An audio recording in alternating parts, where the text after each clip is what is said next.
Welcome to another Mr. Mutech video. Today I'll be showing you how to print a web page in Safari.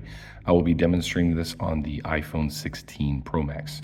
So the first thing that you want to go ahead and do is tap on the Safari app on your iPhone to open it, and the next thing you do is go to the web page that you want to print.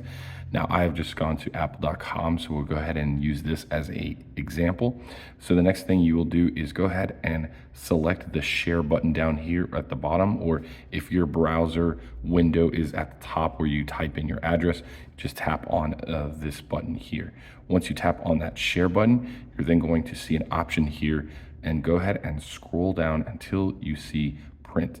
Go ahead and tap on print, and once you select print, you're going to go ahead and see that there's an option to select your specific printer. Now make sure that the printer is on the same Wi-Fi connection as your iPhone device, okay?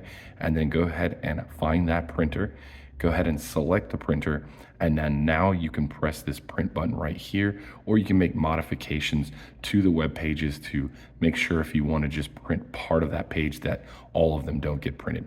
Once you tap on print, it'll go ahead and print those pages for you.